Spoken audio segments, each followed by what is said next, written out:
Hello, everybody. Come on in. Welcome to another great episode of Royal Black and Elite. I'm excited about today's show because it's political season and we know what that brings with it. But before I start, I want to just thank everybody for your patience as I got ready for my new National Etiquette Conference. It was wonderful, amazing. People came from across the country. We was outside in Dallas, Texas, and inside in Neiman Marcus. So it was wonderful and beautiful.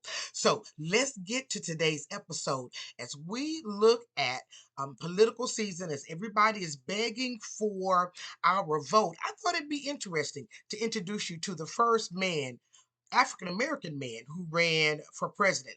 Most of us think it's Barack Obama, and some who do a little bit of study may even think or maybe know about Shirley Chisholm, who was the first Black woman to run for president.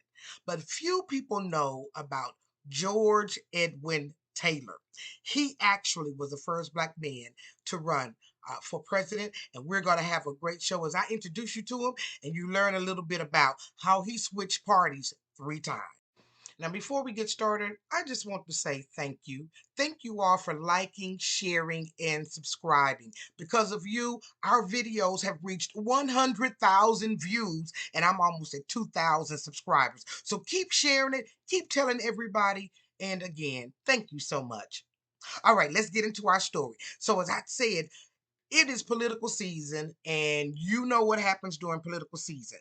All of these candidates come out and make us promises that they normally don't keep.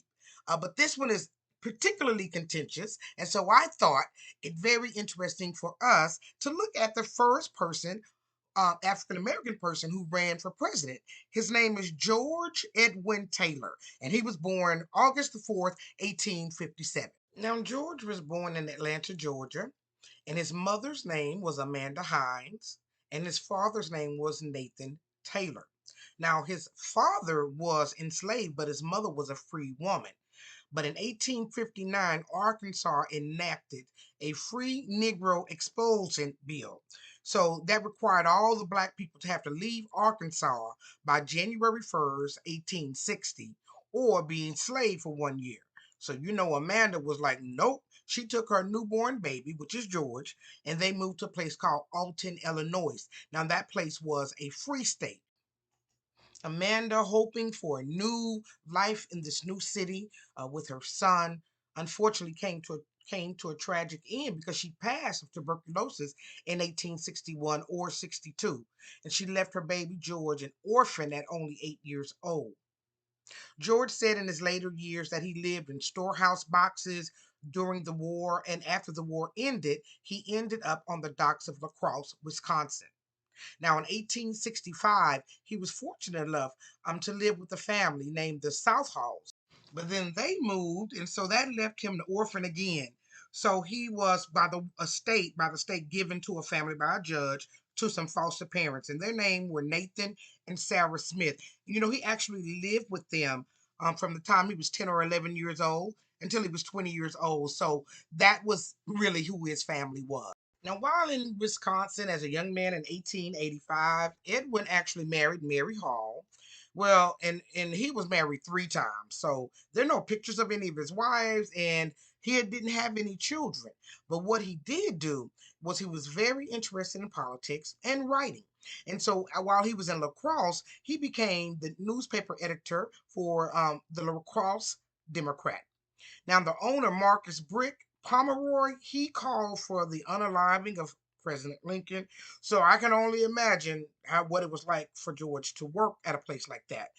So he was really kind of ruffling some feathers, and he kind of read the writing on the wall, and he got up out of there and he moved to Iowa in 1891. And that's really where he became a Republican. And for 20 years, he owned and operated the Negro Solicitor.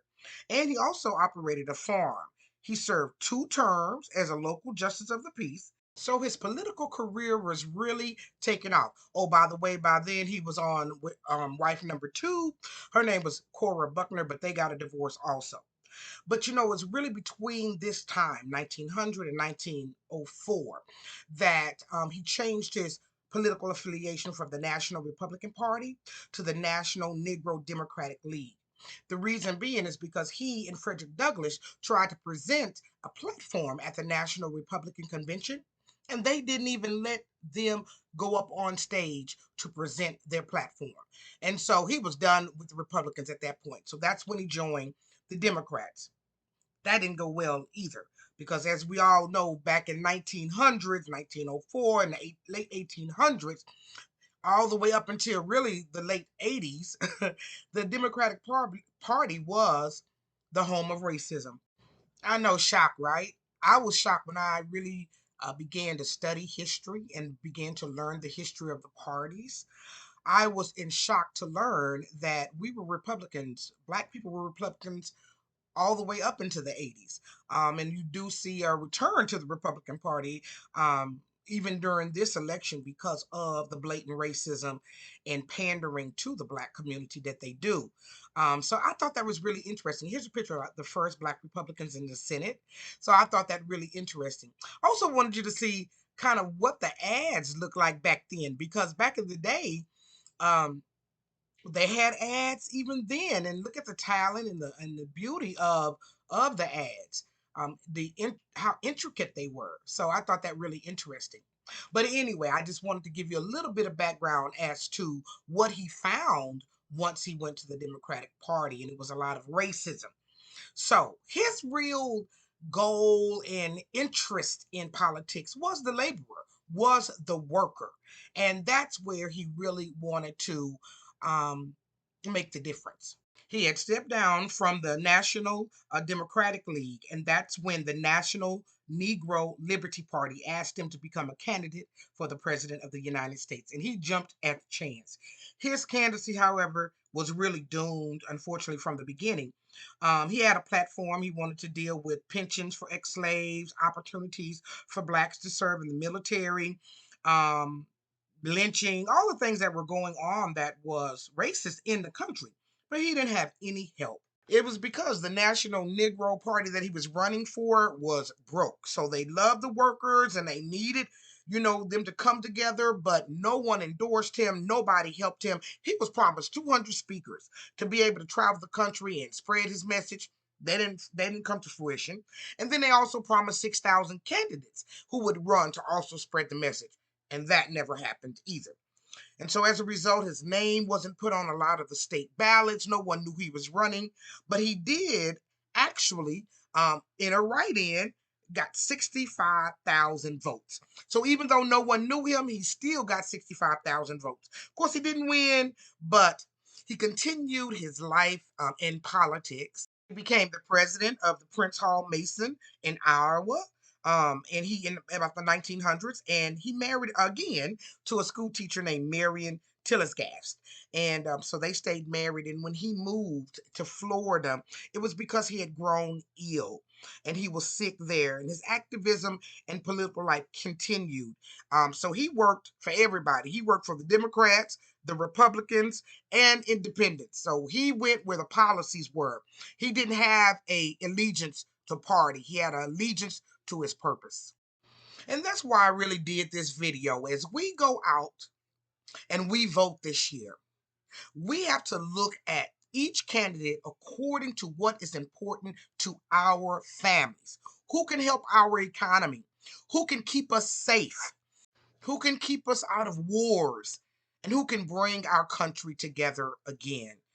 It has been broken for the last 4 years. I'm excited about this year's election. I hope you are. Do not sit on your vote or your voice. You have the right, even a duty, to go out and vote to make sure that your voice is heard and that you speak on behalf of your family. George Edwin Taylor passed away on December the 23rd, 1925 in Jacksonville, Florida, after a long-term illness. And really after a long life of journalism and politics and walking in his truth. So even though he ruffled some feathers and made other people angry because of his beliefs, he stood on them. And so I just thought this was so interesting and inspiring for you to also stand on your beliefs. I hope that you enjoyed this episode. I hope you learned a lot. And I can't wait to see you on another great episode of Royal Black and Elite. Thanks for watching.